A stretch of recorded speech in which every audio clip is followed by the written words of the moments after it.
दोस्तों, आज का इम्पॉर्टेंट वर्ड है प्रे।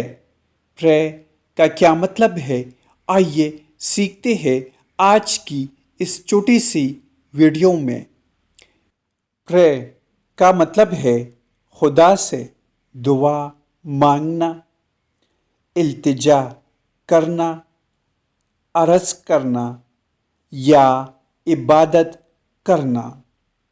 आइए इस वर्ड को सेंटेंस में इस्तेमाल करते हैं।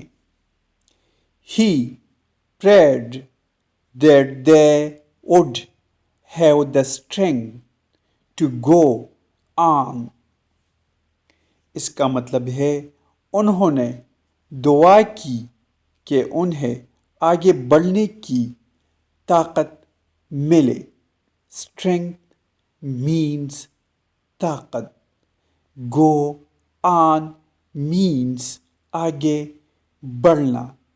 व्यूवर्स, वीडियो को लाइक और शेयर ज़रूर करें।